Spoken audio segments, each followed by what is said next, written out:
This playthrough is rated M for mature.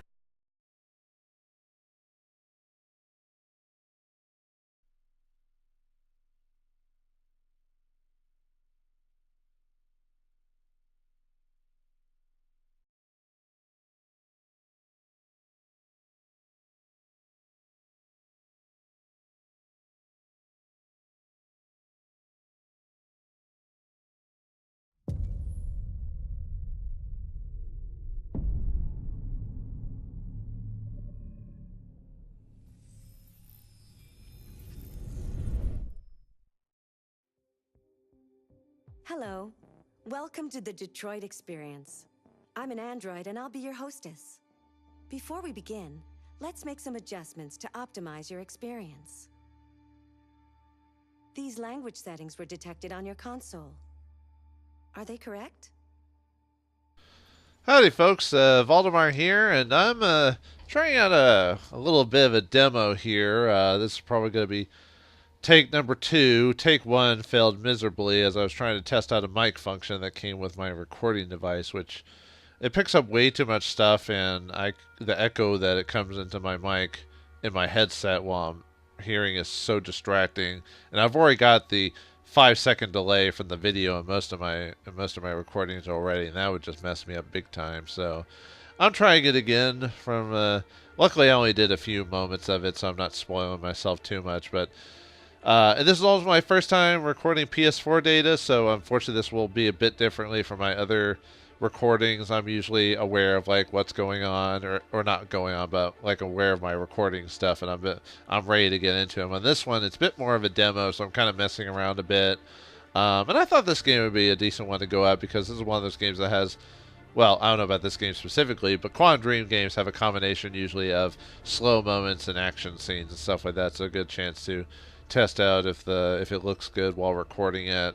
I do have to turn the variables high on my recording device so it actually looks decent compared to my other stuff. So we'll see how it works. So and I could talk a little bit about just how I feel about the game and Quantic Dreams and the director of these games. I believe his name is David Cage, if I remember correctly. But I guess we should choose our settings before this whatever this lady is going to get annoyed with us. I think I saw her lip twitch there for a second.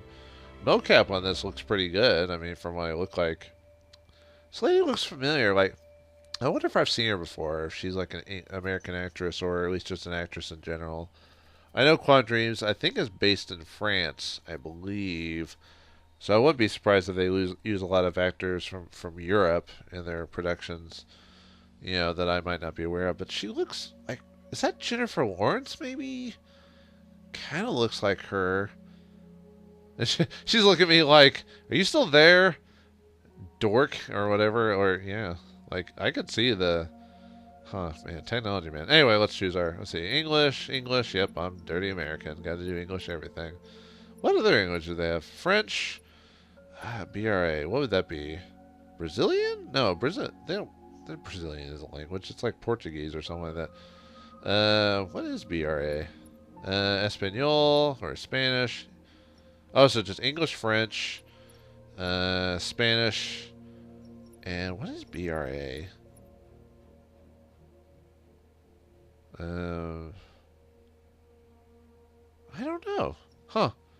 Let's see. Same thing on the text languages. Yeah. Okay. Subtitles, yeah, because with my glasses, I can't see as well as I used to.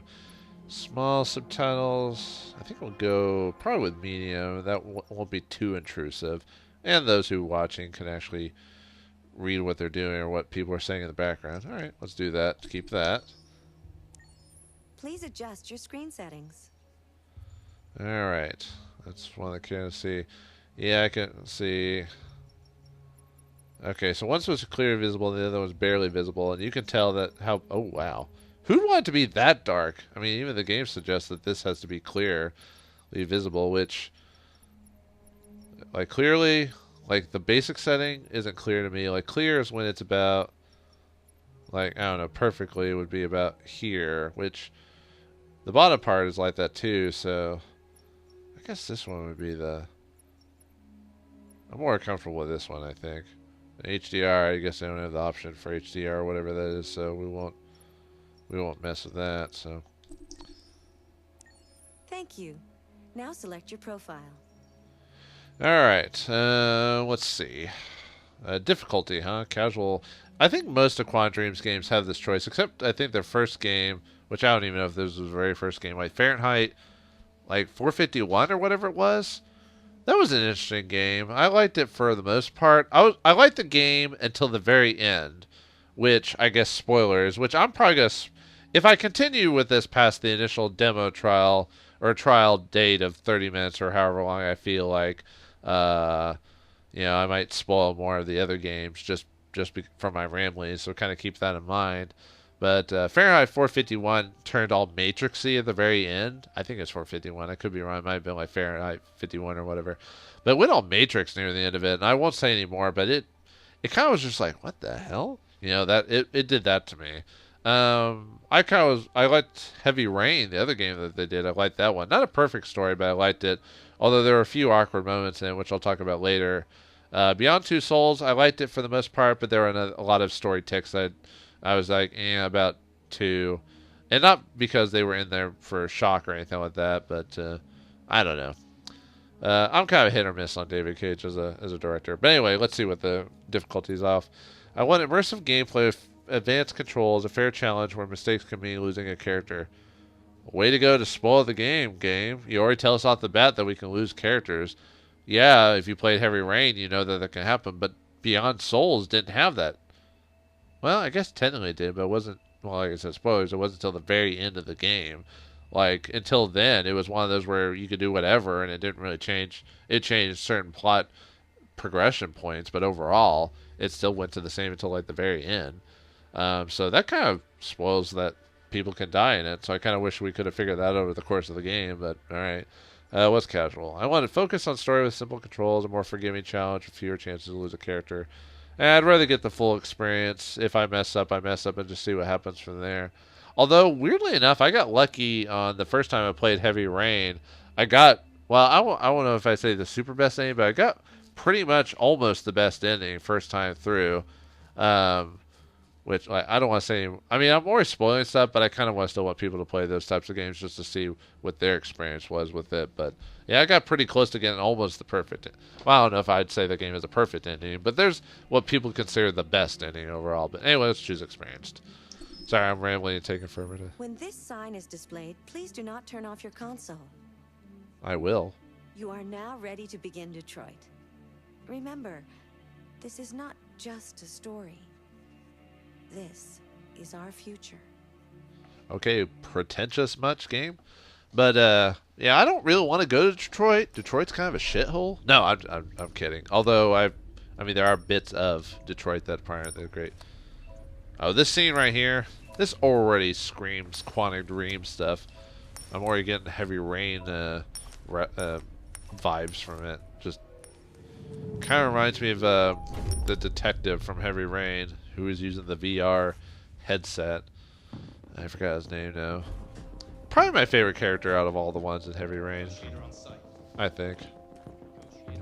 Actually, no, I liked, well, both detectives were cool. There was 2 detectives in the game. There was the old school, noir detective dude, and then there was the FBI. Oh no, I guess he was an FBI agent. I kind of like the detective better, which I don't want to say anymore if you haven't played the game, but I did like the detective more. I like the detective, the FBI agent.